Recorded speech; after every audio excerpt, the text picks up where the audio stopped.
I'll do a brief introduction, Brooke, and then I'll let you speak a little bit. And then we've got a number of questions, so it's rather informal. So just it's all we're Okay. comfortable, and we just want to welcome you in and thank you for joining us. We're really excited about having you with us today. Yeah, thanks for having me. Yeah, Brooke, of course, as you guys know, is an anchor and reporter with WVLA in Baton Rouge, Louisiana. Brooke's beat is covering sports, all things LSU, Saints, and other sports. Brooke, previous to that, was a sports anchor and reporter at WLTZ, the NBC affiliate in Columbus, Georgia. And Brooke is a lifetime athlete and scholarship soccer player. She went to Lamar University in Beaumont, Texas. And so she brings experience as an athlete to the beat of covering sports and a hell of a lot of tenaciousness and can do and skill and to her duties when we worked together, and she only leveraged that to ascend in the industry. So I'm super proud of Brooke and super excited to have her here for a number of reasons. She's just good at what she does, but also specifically for you guys, since Brooke is in her second job and really only her third full year in the industry, she's not that far away from where you guys are now. And I did notice in some of the questions you guys sent, there were some specific questions about making that transition from school to the first gig. And so I'm sure Brooke will be able to address that. But Brooke, if you don't mind, just say hello and tell us a little bit about yourself. And, I guess probably appropriately, like why do this instead of being an attorney or a bunch of other stuff you'd be successful at. And you're muted.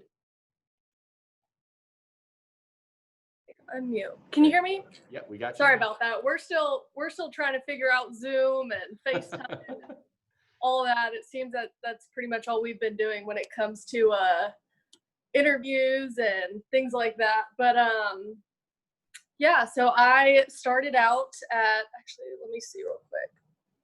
Sorry, my video just moved again. There we go.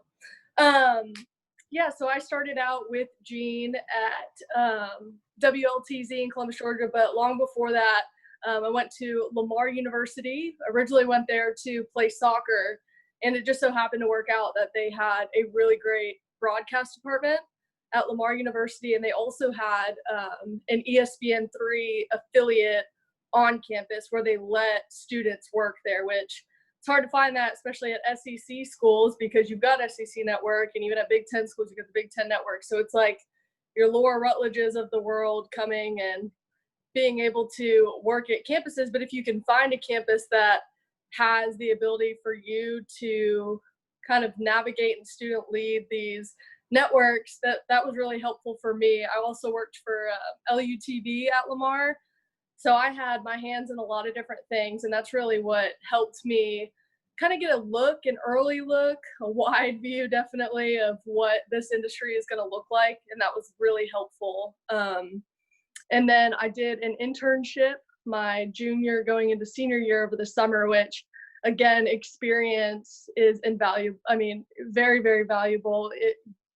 It's pretty much like you having your foot in the door and getting a little bit of experience before taking that leap and jump into whatever industry you want to get to. Of course, you want to find out if that's something you like and that you're passionate about. That's really important, especially with this industry, because you're not going to make a lot of money when you first start out. So you have to make sure you're passionate about it. It's usually your first job is you have to go far away from home. A lot of people get lucky and might be able to work in local markets close to their hometowns. But majority of the time, and a lot of my friends and coworkers throughout the business have had to move far away from home. And that's where my first job was with Jean in Columbus, Georgia, 12 hours from my hometown in Houston, Texas. And I did not know anyone there. I had no family, no friends in Georgia. But just getting your feet wet and having somebody like Jean like take a chance on you, because your reel most likely that you send out is not going to be the final picture, obviously, of what you want to get to. And so you want to make sure whoever is hiring you, your news director, kind of sees your potential and is willing to take a chance on you and can see where you want to get to and can help you get there.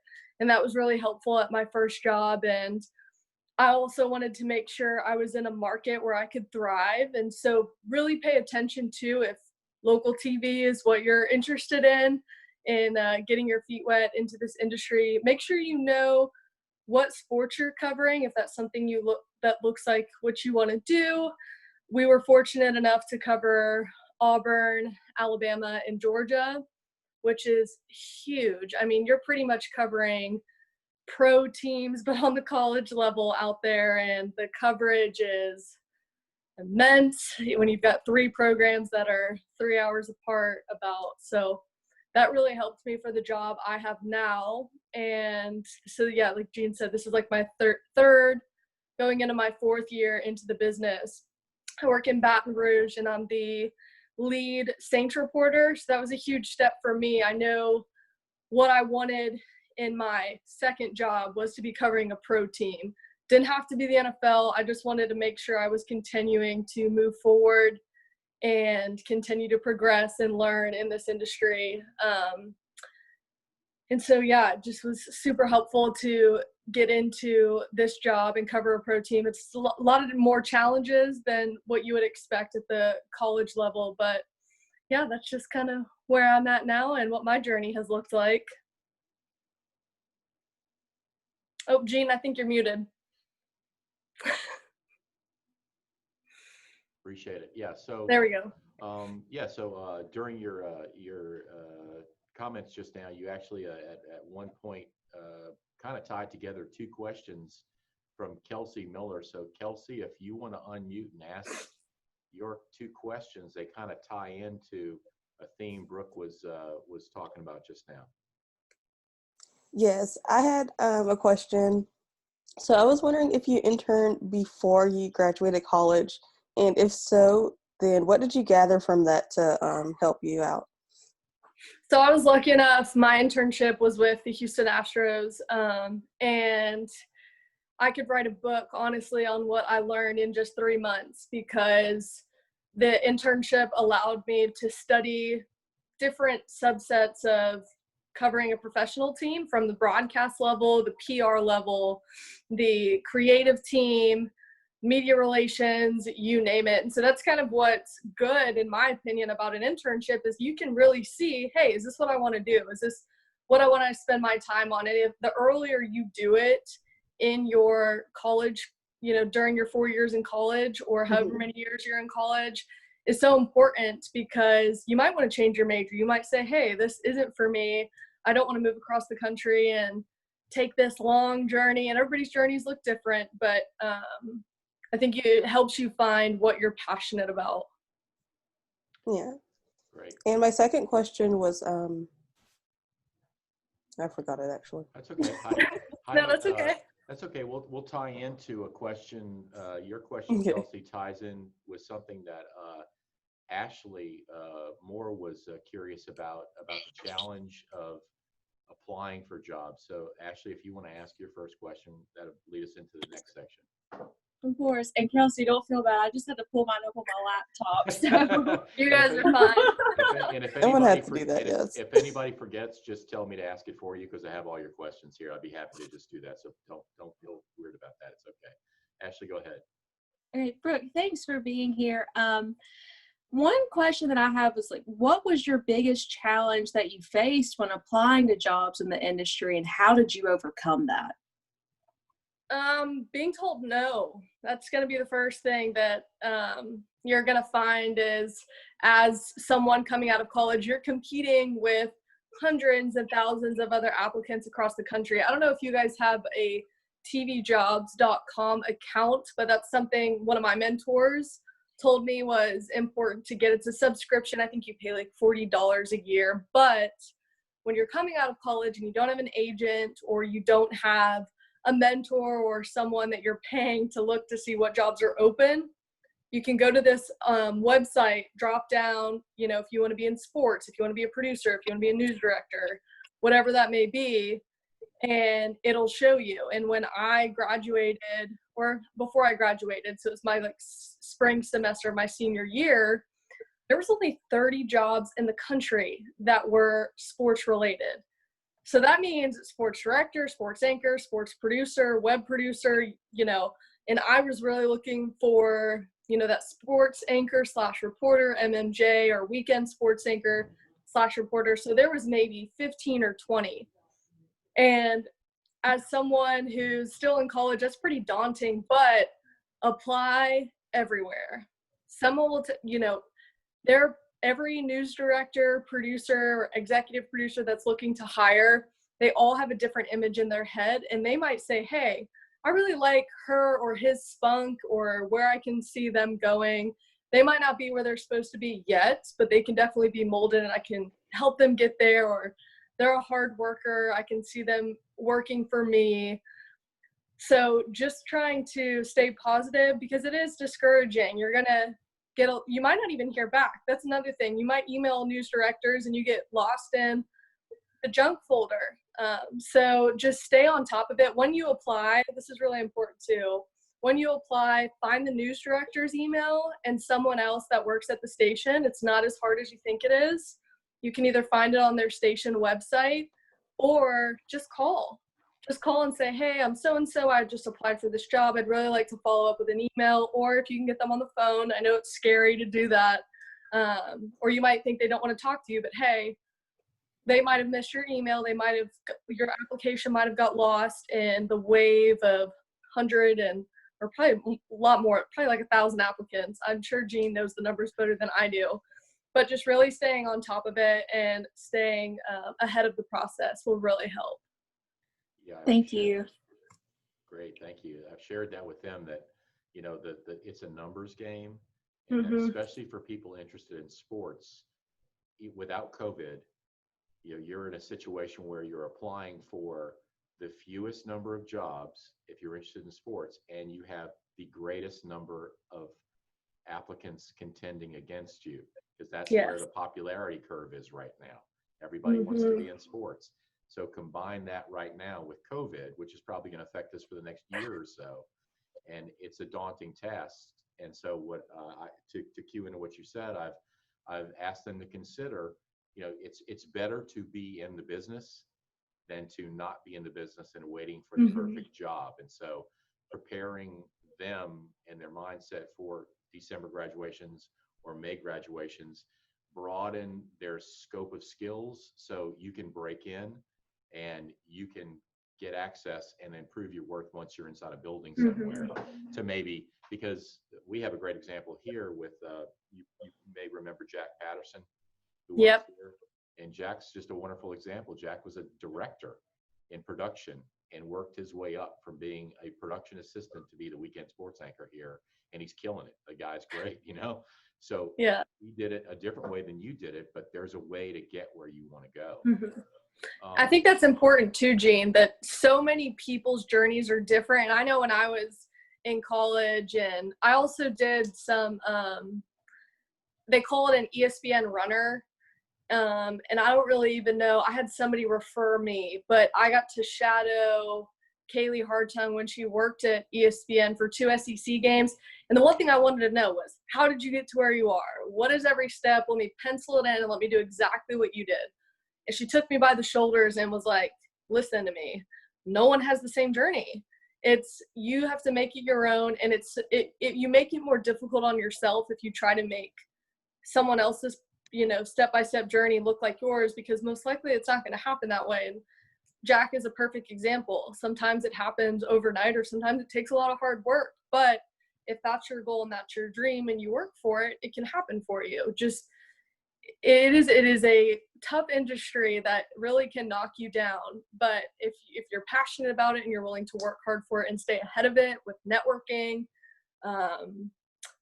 practicing in front of the mirror at home. I mean, I know that sounds crazy, but I know people that work for big networks that are still doing that to help prepare for doing play-by-play for a Major League Baseball game. It's just all different things to help build your craft, and can always be a learner, always know that there's more to learn. And people will tell you that are 50 years old, that are in the industry, like they're always learning. Great, thanks. Lavinia, your questions sort of tie into that. Do you want to ask your couple of questions there? Yes. Hi, Brooke. Hi. Having many skills in the media industry, how did you decide to be an anchor or a sports broadcaster as opposed to PR, producer, or editor? To go back to with the interning and stuff like that in college, I kind of found out early what I wanted to do. I knew that I wanted to be a sports reporter. I didn't know what that looked like in the industry yet. So I wasn't really sure, what a sports anchor, I know that's the job title you get when you apply for jobs. I wasn't really sure what that looked like. But with a lot of communication from my college professors who had, I had a professor who worked at CNN for multiple years, and other professors who know the industry, I said, hey, this is what I want to do. I want to cover sports. I know that I'm not going to get to a big network overnight. What do I need to do in order to get there? And he talked me through a lot of things. You can do print if you want to just start working on your writing first before you get on air. So that's something you can do. If you want to be a sports producer, so let's say you want to go work in a Houston market, it's possible. I had a friend who, when he graduated, he was a low-level sports producer in Houston, but you can still get those jobs. But he was low man on the totem pole and had to do all the dirty work, wasn't on camera, but at least was able to learn and get his writing down. So when he was ready to be on camera, he was able to do that. So I wouldn't necessarily say I knew I wanted to be an anchor. I knew that I eventually wanted to be on camera talking about sports, whether that was a team reporter eventually, somebody at the desk, somebody on a panel, whatever that may be. And I knew that just getting an on-camera role would help me get that. So I didn't really know at the time what that really meant, anchor, but it just kind of fits into the mold of where you're trying to go. Thank Great. you. Mm-hmm. Thank you. I'm curious, Mallory had a really good question because we've talked about focusing on building your skills and getting an internship to build your professional abilities. But Mallory had a question about what are the other things that you confronted, and I'll let you ask the question, Mallory, about the transition from school to work. Go ahead, Mallory. So I'm graduating in December. Okay. And I'm just wondering what some of the important lessons that you learned transitioning from like a student to your first full-time career. Work really hard. I mean, that's one of the things that I can say all my mentors and friends who are ahead of me in the industry, work hard and keep your head down. Your first year is not going to look like any other year in the business. I can promise you that. And this is only going into my 4th year. Your first year is learn, mess up, understand what it is to turn a package on a deadline, because in college you have a week to turn one package. Sometimes you're going to have like an hour to turn a package.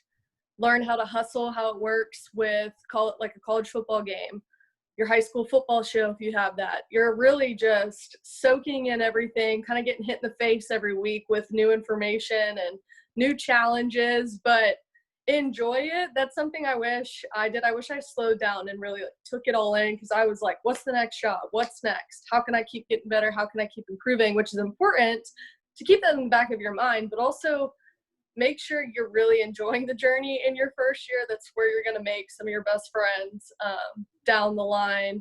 And it's a year you're definitely going to want to look back on, save your stuff, and it will amaze you.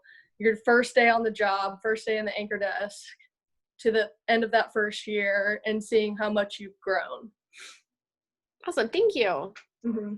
And I'll speak and I'll relate an anecdote, because you have to be ready for anything. And Brooke, if my memory serves me correctly, Brooke came aboard as a sports reporter and anchor, and she was being trained by our current weekend sports reporter and anchor. But the first story Brooke ever did for us was she covered a major apartment fire at her apartment complex. Yeah. So she went out on Spot News as her first story for the station. And then, oddly enough, the person who came in right after her, Scott, his first story was tornado coverage. So you have to be ready to just tell good stories regardless of what the beat is. know. Yeah, that's one thing they don't tell you in local news. So whatever part of the country you're in, is that's tornadoes, hurricanes, earthquakes, whatever is normal season, weather season. When there's a hurricane, there's no sports. You're on the weather team. So get ready for, explaining what you see. I mean, for me, it's still uncomfortable for me. We just had a tropical storm, and if it had grown into a hurricane, I'd be out on the front lines or getting footage of all the storm damage. So, and then same thing with news. If there's a fire or there's a shooting, they're going to ask sports for help, because more likely than not, sports is going to get cut, or your however long 2:30 minutes, 2:30 you get for your sports cast is going to be cut down, because in local TV, news does come first and weather also comes before sports. So just keep that in mind. That's just part of it, though, just grinding out and keep moving forward. One day you'll be, hopefully, if sports is your thing, be at a place where sports does come first, but it's just part of moving up. Yeah. And so you're familiar in sports with the concept athletes talk about, where they make that transition from high school to college, and there are certain things which are they're faster, and then you go from college to pro, and they're 10 times faster. Then you have to do it at speed. Sarah, Yeah. You had a really good question about that transition from the timetable, and you mentioned it, Brooke, about how long it takes you and you're given to do a package in school, and then doing it for real. Sarah, why don't you ask your question? Hi, Brooke. So my question involved day turnarounds. Like, how did you learn how to do them? Did you have to work your way up to a day turnaround, or did you just walk into the studio and they said, you have a day, go? You kind of learn, I guess, is the best way. You're kind of thrown into the deep end. Who Jean was just talking about, Jenna, who trained me for about a month. I got there kind of late. I think it was like the end of July, if I'm correct, or maybe early July, end of June, which in sports, you want to get there as soon as possible before the sports season starts. And I got there for SEC Media Days, which is a monster event. And the one thing I was very fortunate in my training period is Jenna, at the time, my sports director, would have me go out, and she would see how fast I could turn a story, because she knew that next week, my second week in the business, we'd have to be turning stories in under 2 hours, under an hour, from SEC Media Days. I think it was in Birmingham, and we had to send it online, make sure the scripts were back in time, or if we had to be live, make sure we're ready for that. It's not something, I mean, you can, I guess, time yourself now if you're working on a package, but you really don't know until you're under the gun. Obviously, you never want to miss deadline, but if that's something that you experience, then, take that and try to learn from it. Because sometimes it is going to happen. You'll get stuck somewhere, or you don't have, Jean knows this, that the Wi-Fi in just some parts of Georgia are just terrible. And so I'd get stuck at an event trying to send something back, and sometimes it just wouldn't be back by the 6 o'clock because there was no Wi-Fi. Obviously, that's not your goal. You want to make deadline every time, but it's just part of the learning experience, and you're just going to have to pick up the pace when it comes to turning those packages, and realize you're not going to get every little detail in those packages. You've got a minute 15, minute 30. So you've kind of got to hurt your own feelings and be like, okay, maybe this long shot was great, but I've got to turn this thing. What's the point? What's the angle? Send it out, get it back. Great. Thank you. Mm-hmm. That kind of ties into Emily Rose, your second question that you had put for Brooke. You want to unmute and ask her your second question?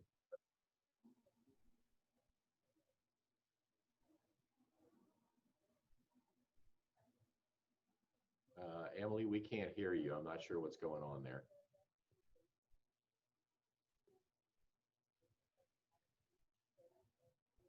Okay, we can't hear you, but so I'll just ask your question for you. If you don't mind. So Emily was curious in the difference, we talked about getting up to speed and the transition to the next level.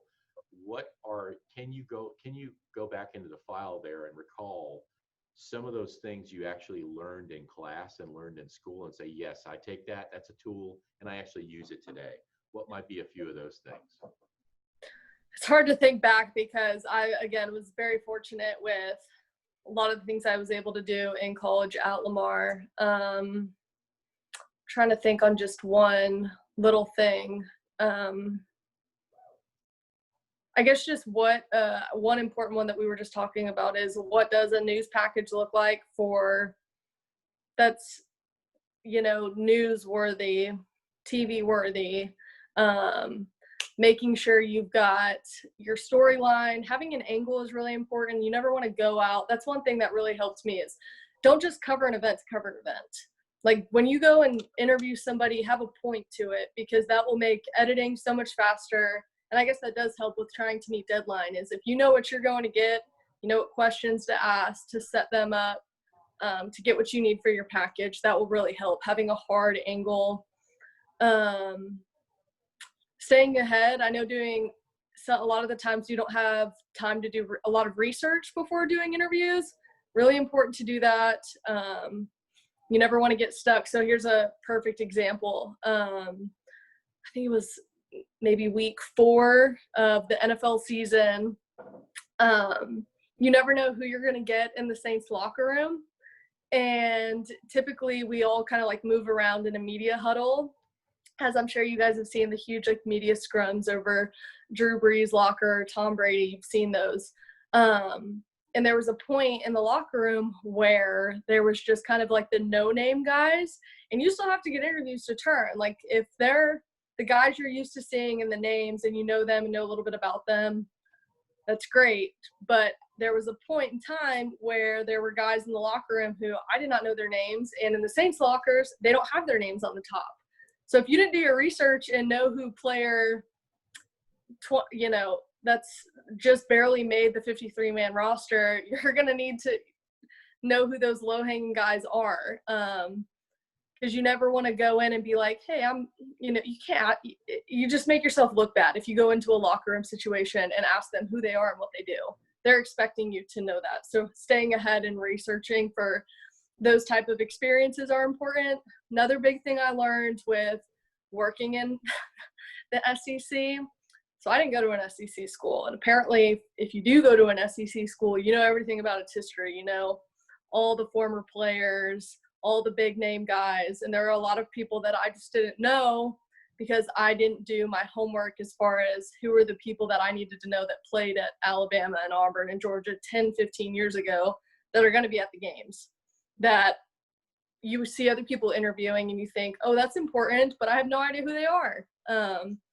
So just researching and staying ahead, I would say, is really important, and it'll end up saving you or get you a big story. If you see somebody walking on the street, walking into a stadium, that you're like, oh, hey, that's not that you might run into him, but you run into Bo Jackson. If you don't know what he looks like, you're not going to know, but that could be a potential huge feature story that you turn if you catch somebody like that. That's great. That kind of ties into Kinley's first question. Kinley, you want to ask that? I figured I was next. Hey, Brooke. Hey. So my biggest question, I have been so interested in sports in the past, but the biggest thing for me is knowing history and all the team members, the athletes, the just everything about everything of specific team. Did you spend nights like at the computer looking things up, looking, up history, looking up like stats about certain players and stuff like that? And if you did, what specific teams did you focus on? Were they just the ones that you're working for and you're reporting on, or were they everybody? That's a really good question. So high school football is like a really big deal too. Wherever you start out, that's typically, depending on the region, everybody has like a high school football show.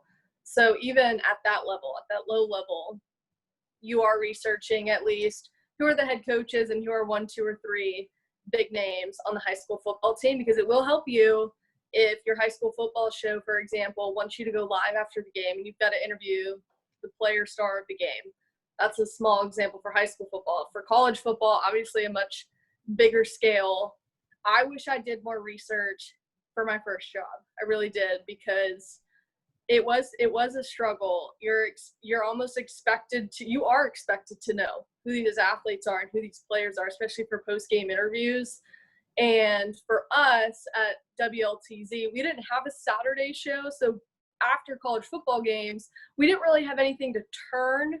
So I didn't really see that as far as studying the player stats before a game, because I didn't really have to. I was really just there to get footage of the game, get post game, and come back to the station. And I had Sunday to study and kind of catch up on all that. Now, my job now, we have shows every single day, sports shows every day. And being on a beat is something I wasn't on at my first job. We just didn't have enough manpower because we're at a smaller market. Here, we have a 4-person sports team. So we've got a high school football girl, college, Saints, and then our sports director. So me being Saints, it is my job now to know these players, to know what I'm getting into, who did what last year, where's Drew Brees at on the all-time records list, because that's something people want to know, people are tracking. So yes, studying. And I made, actually, before I got the job here, I have them in my room somewhere, 150 note cards that I made with the player's face on it, and on the back I just had little tidbits and who they were. Did I know all of them? No, but it helped. It was very, you're just not gonna, you obviously study like you would in college, but you're not gonna know until you get there. Mm-hmm. And it's still gonna be difficult your first year in the business, but having that little bit of knowledge will help so much. And I'm so glad I did that. And now that I'm heading into what will be when football season does start back up with training camp in August, I know who all the players are. So give yourself a little bit of slack. It definitely takes a year to.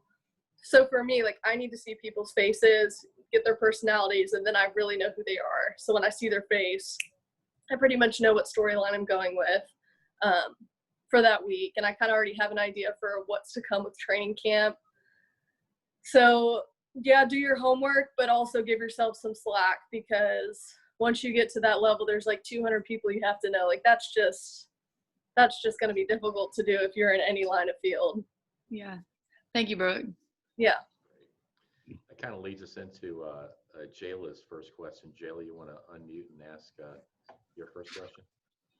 Hi, I have another question before I ask my first question. Sure. So my first question is, I've kind of been wondering about this. Like, in other fields, they usually have it like, oh, people apply for their jobs like 6-8 months in advance, and you really kind of know, like, what you can do. So what is the best, I guess, if you see a job posting, when would you say, like, if my graduation's in May, when do people usually start applying for jobs? So for me, just speaking on my account, I graduated in May as well, back in 2017. And I took, you don't have to do this, but I took my spring break to apply for jobs. So I typically don't get a spring break because I played soccer. So it wasn't like, anything for me to just stay home and take a week to apply. But I would say anywhere between the start of the year to you do graduate in May, be applying for those jobs. As soon as they do post, apply. And like I said, following up is a really big deal when it comes to putting your name up ahead of many other applicants by following up and emailing, calling that news director. It's never, I guess the easy answer is it's never too early to apply for jobs when you're graduating. Okay, great. And then my next question, my real first question from the email is, where does most of your story ideas come from? Because I also have a sports media certificate. I go to Georgia. So Where do most of your story ideas come from? And is it tips through your email, or is it personal investigation, or is it just kind of watching social media for patterns? Kind of all three. You'd be surprised what you stumble upon in all three avenues. I very rarely get news tips. I know you see a lot of people put, their inbox and DM me if you have a story idea in their Twitter bio. I've maybe on one story in the last 4 years in my inbox. So it is a lot of your own research, but because of your coverage, if it is sports or news, you're at those practices just covering the game that's coming up. And at those events, just keep your eyes and ears open. Talk to coaches. That's one thing that helped me. It was actually after Jane left and went to RBL, because it was again, you learn a lot in your first year. Going into my second year, I realized that if I just ask coaches like, hey, we're trying to do a feature every week, who do you know that has a good story to tell? It can be a good, bad, somebody that overcame adversity. A lot of it is real, humbling yourself to ask, because again, give yourself some slack. You're not from that town. You don't know these people. You didn't grow up with them. And that's where I got some of my best stories that I put on my reel to get this job in Baton Rouge. I think you said social media too. Definitely have gotten some stories on social media. You can do, unique searches, like just look up, hashtag LSU or hashtag Saints. Make sure you're following some interesting players, maybe some guys who don't start, and just be on the lookout. They might tweet something that you're like, what's that about? Or you might see someone else say, I saw this and this at a practice, So really it's just keeping your eyes and ears open in all of that. Because you really don't know. A great story might just fall in your lap, or you might have to go search it. And I guess I'll relate it to what I'm dealing with right now with coronavirus. Zoom is my best friend. I Zoom and FaceTime because people don't want to do in-person interviews. They are kind of getting back to it now, but I had to really challenge myself as a reporter and open the contact list and say, okay, this is what we're dealing with. At some point, we've got to start turning other stories that do not relate to their sports season ending. That story was tired and true after the end of March. So I actually spoke with people and reached out to people to ask, hey, do you have so-and-so's number? Do you have people I would never interview. Somebody, for a perfect example, Ben McDonald, he was a first-round draft pick in Major League Baseball back in the 90s, and he was a part of the MLB strike, which was the last time a baseball season halted. So I was like, okay, I can tie the two of what's going on right now and tie that to him. But if we were just in the regular time, no coronavirus, and we would be working on LSU football spring practices, stories, and then OTAs for Saints and stuff like that. So just be prepared. I mean, I don't know how you can be prepared for a global pandemic, but as it does happen, just be ready to kind of open that contact book and just say, hey, like, we still have a job to do. We can't just slow down. So that's something I've just learned in the last few months. That's great. That kind of, if you don't mind, let's talk a little bit about craft. And Jayla's second question centered on, tell us a little bit about how you've noticed your storytelling skills mature over the last several years. Could you tell us about that and give us some specifics of specific craft elements? I can look back and see that, and now I'm better at that. Mm-hmm. Just storytelling and becoming more mature in your writing. Buying a thesaurus and watching. So I'm sure you guys all watched the Michael Jordan docuseries on ESPN. Watching stuff like that over time really does help, because you're like, oh, I could have used that saying or that word instead of just a well-known saying to relate to something in my package. You kind of take other people's ideas. Everyone does it. And you're like, oh, okay, I can use that for something in my story. So, for example, a lot of the new trend and a lot of things that I'm using is at the beginning of my package, I found that I can really grab someone if I find the best soundbite that's like 6 or 7 seconds, and that's at the top of my package. And it's like, gives you a little bit of information, but kind of like, oh, what's this about? That's helped. And when you are building your craft, it's just going to come over time. It's not something like I'm penciling in and studying overnight. It's just something as you grow, you see, maybe I didn't want to put this package together that way, or maybe I could have added this. Maybe I could have interviewed another person and added a different perspective for my package. That's just really a part of the process and the journey. Just trying to keep your eyes and ears open and be creative don't be afraid to fail, or if something sounds weird one time, you'll get it, second or third time around for whatever the next package is. That's great. Jada, your second question kind of ties into that if you want to unmute and ask. Yes. So my question is, how have you, over the years, just kind of kept up with developing your writing ability? How does that elevate your storytelling? I actually do a lot of reading, and I pay a lot of attention to some of the beat writer stories actually for sports, because again, you can never stop learning. And if you only just count on yourself and your perspective, you're not really going to grow or expand your writing skills, your craft, which, remember, we're writing for on air. So it's much different than what you would see in a newspaper article or even online.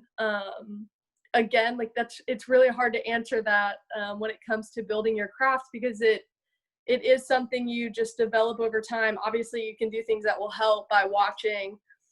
So my boss and I we had our end of the year meeting and goals and aspirations and what we want to do to continue to improve. And one of the things he told me was watch E60 films and just have a notepad next to you and write down little things that you might like. That's just taking the extra step. But if you are turning packages on a regular basis and interviewing people on a regular basis, your craft is going to improve. Your writing is going to improve. It's repetition and it's practice, just like an athlete would say, practice makes perfect, and you're always striving to get better. And just by turning more and more packages, you are going to get there. Thank you. Mm-hmm. That ties in a little bit to Alexis's first question. Alexis, if you wouldn't mind asking your first question, I think that ties in nicely there. Hi. First of all, thank Hi. you for listening. So one thing that I've learned that gives me sometimes extreme anxiety in school was interviewing for stories, especially the impromptu. But regardless, I wanted to know your take on interview etiquette beforehand and during, about research or how to interview when it comes to hard topics. You definitely want to be perceived as someone who wants to be taken seriously. And as a woman in sports and someone who is a young face, I have people tell me all the time that I look 17, and it's frustrating, but it's really about the way you carry yourself, the way you dress. You don't want to show up to an interview with no makeup on, your hair in a bun, and workout clothes on. Automatically, that person is going to say she's not serious about her job. She rolled out of bed and is not taking this very seriously. So a lot of it is the work you do. So presenting yourself, how you having your questions ready, that goes a lot into doing research before your interviews. And as a young reporter, you're going to want to do your research and kind of get an idea of, when you go interview someone, what you want it to look like. You want to have, as you have a beginning, middle, and an end in a package, you kind of want to have that same flow during an interview.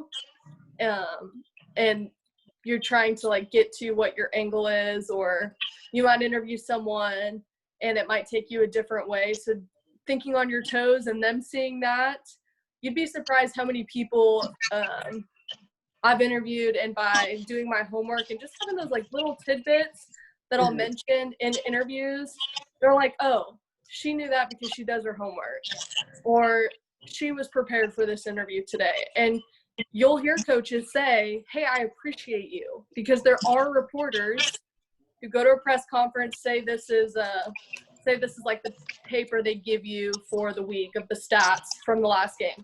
Some people literally look at this, ask their questions, and coaches don't like that. They want you to be prepared. They want you to know what you're talking about.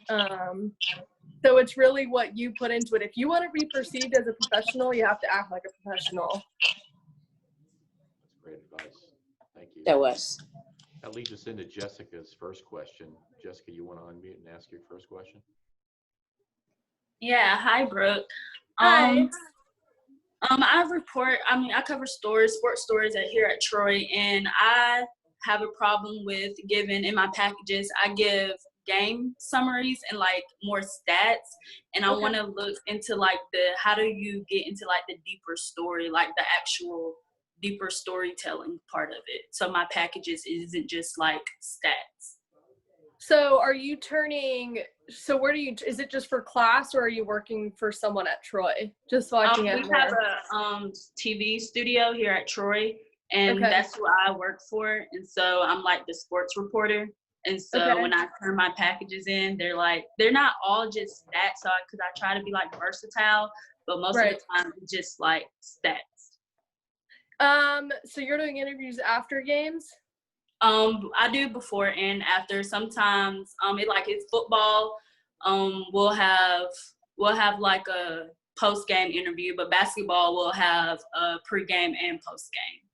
Okay. The reason why I asked that is that's something that I really wanted to look for too. In my second year of my job, is I wanted to find those underlying stories. So when we covered I believe it was the Georgia Tech Clemson game, at halftime, I was talking with one of the photographers there that works in Atlanta.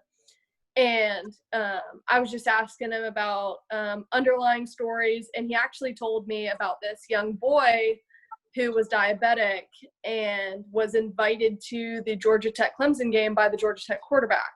And he's like, if you want, I know where he's out on the sideline, and after the game, if you want to do an interview with him, you can do that.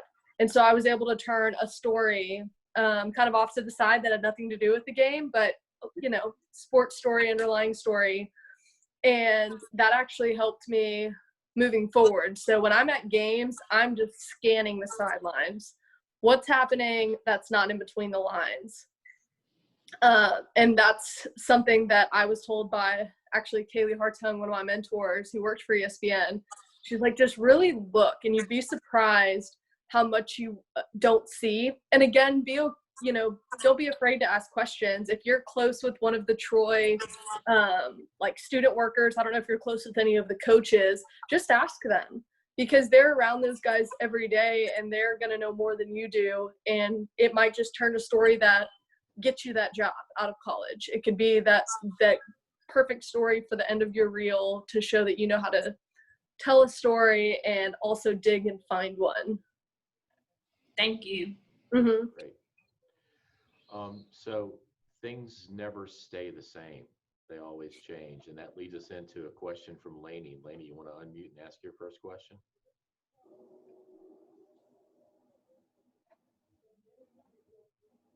Let's see. Can't hear you. Yes. Hey, Brooke. Hey.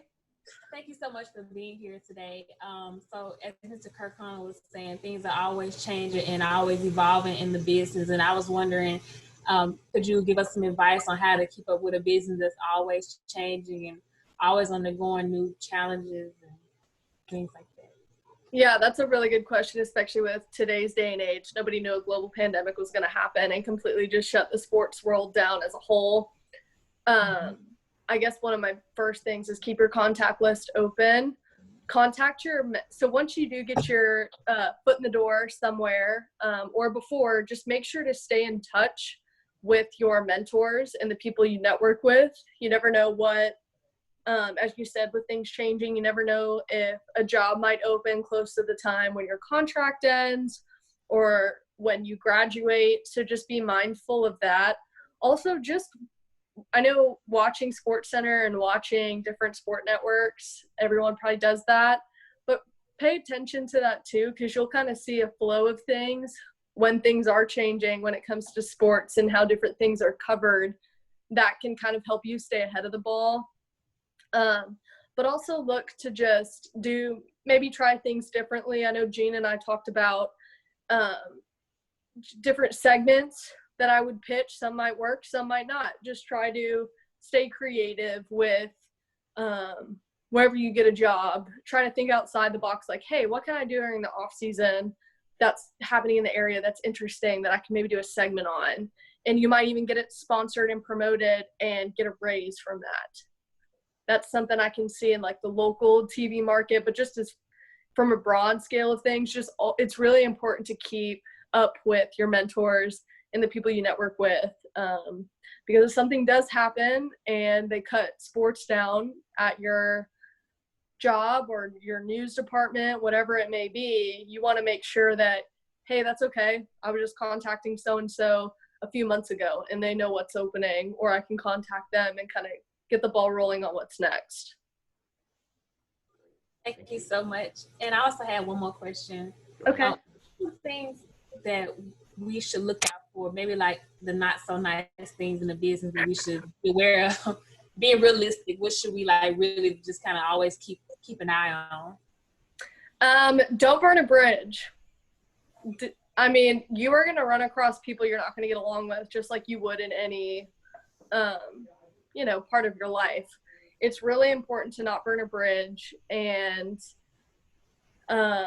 be mindful that people don't want to see you succeed. There are going to be people who want to knock you down and they want to just only see themselves succeed, and that's okay.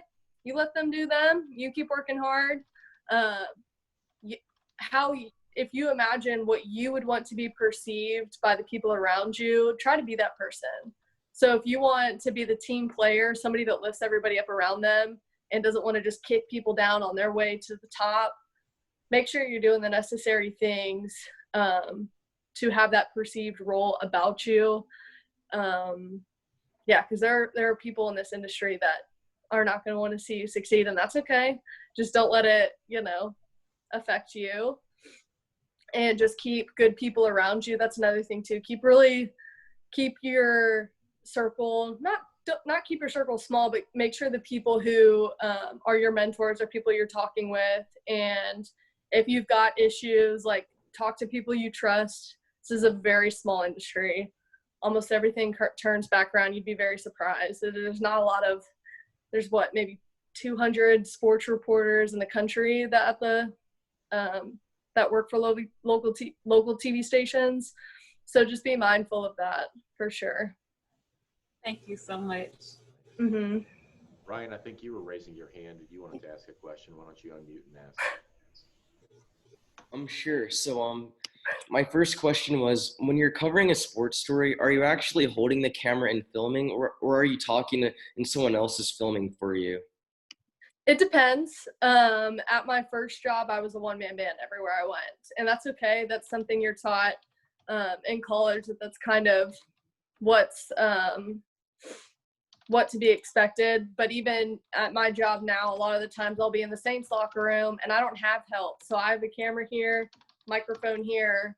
And it is more difficult to get somebody's attention if you're in a media scrum, but you just have to get after it. And if you want to get your questions across or be taken seriously, they almost respect you more. Like, where's your cameraman? Why are you asking questions? And you're like, no, like, I'm a reporter.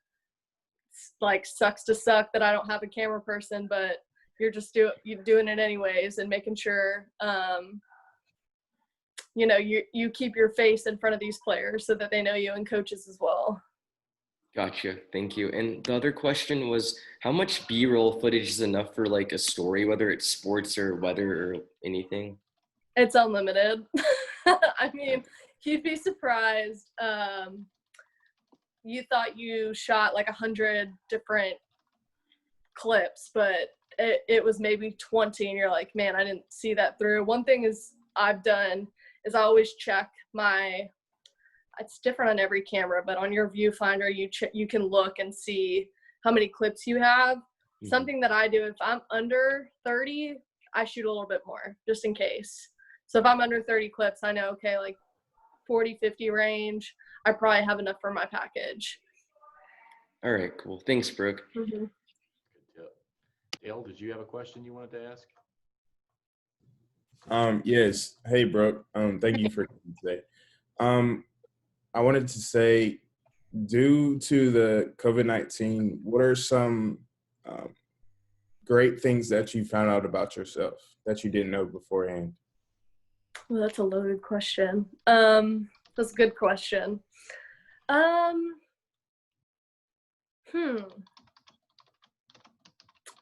I guess just, I don't know if I'm still learning because we're still in this time. I've learned to be myself more. especially with Zoom and FaceTime calls, it's awkward. I mean, I don't see the person in front of me. I can't read their body language and do an interview how I typically would. So I've become more myself on camera, which is something that's hard to do because you're trying to be a professional. You're still trying to find your voice and what you want to be perceived as on camera. So definitely during this time, it's getting more personable with the people I interview, being more interactive. It's okay to go off the cusp and like talk about like, how's your family? How's everybody doing? And it almost gets them more comfortable is what I've realized. Like they're people too. And not that you don't ever think they're not, but this definitely time period has brought a sense of like, hey, we're globally all going through this. Everybody is struggling and they just want a friendly face on the other end of the camera, especially too. A lot of people have wanted to do interviews because they're bored at home. I'm sure the TikTok, the bored in the house, I'm sure you've heard that 1,000 times, but I've had so many people joke with me about that during interviews that they're like, no, please, like, can we stay on this interview for the rest of the day, because they're tired of being at home with their, whoever they've been stuck in the house with. So definitely being personable and giving other people time has something that I've learned for sure. Thank you. Excellent question, Dale. So I believe everybody on the call has had a chance to ask one question. So I'm really glad that timed out well and everybody got to get a question. If anyone has not gotten a chance to answer a question, if I counted incorrectly, then raise your hand, because I'm scrolling through the little thumbnail shots, but I believe everybody who's here got to ask their question. So we have 3 minutes left. I'll ask one more question of you, Brooke, if you don't mind. Okay. So what are the one or two things, and they don't even have to be specific to craft or career, what are the one or two things that you wish someone would have told you 6 to 8 months before you graduated that would have really empowered you or made that transition to getting a job and feeling great and succeeding in that first job? What were those one or two nuggets you wish you would have known? One thing that really stood out to me within the first year, know who owns the company. I know that's not something you talk about because you're just like, I just need a job. I just need to work somewhere. And that's perfectly fine to think that way. I did. And especially if you're a sports reporter, you want to know what's at your hands and what's available. And if your company supports sports and supports you traveling, will be financially able. So if you cover Auburn last year, the basketball team went to the Final Four, football team went and played in Nashville for a bowl game, and the baseball team went to the College World Series. You can't plan for that to happen, but you sure, when it does happen, and if you care about your coverage, you want there to be a plan in place that if that does happen, your company is able to support you to get you there. And it's a give and take at local markets. Like maybe you stay at a cheaper hotel, but at least have those conversations. I wish I would have asked, and not a knock on anywhere that I've been, but it's just something that's important to know. When you do your interview, ask, hey, if this and this happens, we cover these major teams. We covered Alabama and Georgia too. Can we travel to California for the national championship game? And if we can't, what can we do if we're not there? Can we go cover Auburn in the bowl game? Because at the end of the day, it is a competition. You do want to compete with the other 2 or 3 stations in your market. I think that's really important, and I wish someone would have told me that. Another thing, and I kind of mentioned it at the beginning, is slow down and enjoy the journey. It can be super daunting. I had many sleepless nights where I'd go home upset, just not seeing how any of this is going to help or turn, or, how am I going to get to where I want to be eventually? And the nights it's going to be tough nights, especially if you're far from family and friends, but try to find something to hold on to when you're at these, if you want to get into local TV or if you're working for a newspaper, try to find something to hold on to, and maybe even take notes or journal about like what your journey and process has been like. That might even help you build your craft by keeping a journal or something. You don't have to necessarily write it down, but just make sure in your head that, hey, I'm taking the right steps to get there. I might have had a few setbacks along the way, but this is what I'm passionate about, and this is why I got into the business. Give yourself some room, give yourself some slack for mistakes to happen, and just try to enjoy the journey and the process. And what I mean by that is try to make friends, try to have a good time. One thing I really loved in Columbus, Georgia that I took for granted was we covered the wakeboard and water ski masters tournament, I think is what it's called, Gene. And that was just the coolest thing. Galloway Gardens, yeah. Right. It's the like professionals around the country who do these insane tricks and flips on the water that you're like, you would never see anywhere else. I definitely don't see it at my next market. Like it's football, basketball, baseball in that order. Like that's it. And so just try to enjoy at those local markets, just the weird little things you get to cover, and try to enjoy it. That's great. Brooke, thank you so much for your time today. We appreciate Yeah, thank you guys. I enjoyed the questions. So what class is this? Is this just something you're doing, Gene? Like everybody's from around the country? Yeah, we're doing an internship, and because of COVID-19, we had to go completely remote. And so some of these folks actually started talking to me a year ago about interning with us this summer, and we started the process rolling last fall when I saw them on campuses. And then some of the folks in this class had their internships canceled at other TV stations. And so then they circled back with me, remembering me from campus visits or conversations. And then so we have a group of people from across the Southeast, predominantly Georgia and Alabama. Sarah's from UNC Chapel Hill.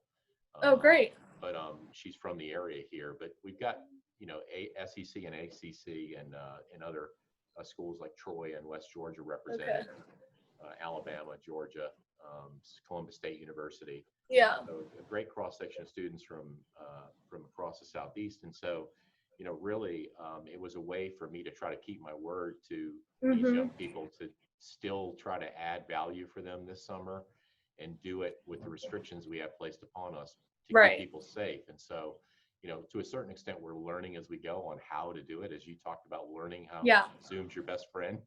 Oh, yeah. But go ahead. I did want to mention, I don't know if this is everyone here is into sports or if you're into news, but one thing I did want to mention as well that I just remembered, if you are wanting to be in sports, want to be a sports reporter, and you're not really seeing an avenue to get on camera on campus, guess what? We have great phones that have great cameras nowadays. And one thing I wish I did was, and this is something I see at LSU, a lot of students do, is just get out there, find a way to get a credential to practices. And sometimes you don't even have to get credentials. I'm sure at Troy, like if you wanted to go sit in on a practice and wanted to do a real, interview with a coach, you can do that. Don't be afraid to, for sure. Get out there and so you would go to the sports information director's office. So it's usually media relations, and say, hey, this is what I want to do. I understand if I can't get a credential, but I'd like to at least ask, can I get a credential to, you might not get the Iron Bowl, but if you go to a low-level game that I can't think of the school, like if Auburn plays like Georgia Southern, you can probably get a credential to that game.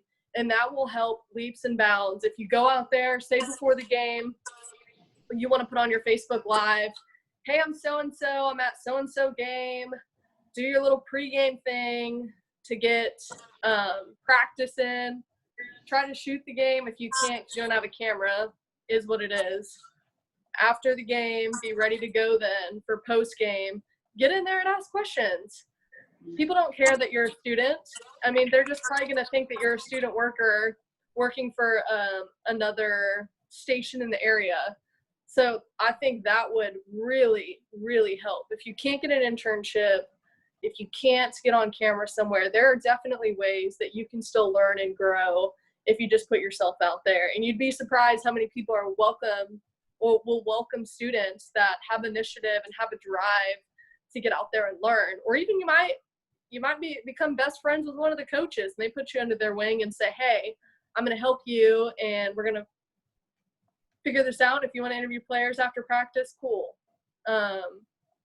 So definitely don't think it's a dead end. There's so many different ways to put yourself out there and do interviews and get on camera. You could have your friends shoot stand-ups for you on their phones. I know so many people who have sent reels to news directors, and it's been produced off a cell phone. I mean, that's crazy, but it does happen, and it can happen if that's the only thing you have, if you don't have a camera. Yeah, it's great advice, and that's one of the things we're actually doing in the class. The class has guest lectures on Tuesdays, like you. We have a lecture on Thursdays. Every week, everyone in the class turns a package, and they are all shooting it on their phones. Okay. Every week they turn a web story, and every week they're asked to post one social media post to LinkedIn, a Facebook page, Instagram, and Twitter. And That's those great. posts should be related to their experience of learning and growing and turning their stories, and covering things. Yeah. So it's somebody learning by doing, and then they submit their videos, and I critique them, and they re-edit and submit. So they're turning stories both for the web, Awesome. for social media, and video, and it's iterative. Like last week, we did our first 1-minute story, and it's just 2 sequences of video to tell the beginning, middle, and end. This week, the same thing, but add 2 natural sound breaks. Yeah. Next week, That's they awesome. added an interview. The week after that, they add in a track they've written and voiced, and the week after that, they do stand up. And then the last 3 or 4 weeks, they're pitching stories and turning packages. That's awesome. That's really important. And I've tried to follow as many as you guys back on Twitter. So obviously, if you have any questions that you might have had that you didn't think of during this, definitely feel free to reach out. I had a lot of people help me and get me to where I am. So I'm willing to definitely give that back and pay my dues. Thank you so much. I miss you. I'm proud of you. Oh, thanks, Sheen. Miss y'all too. Hope you're good in Georgia. Keep on doing great work. And everybody else stay on the line. We have Justin who's joining us just for a quick housekeeping issue. But Brooke, be blessed. We'll talk to you soon, okay? Thanks, y'all. Hi, thank you. Thank you. Thank you so much.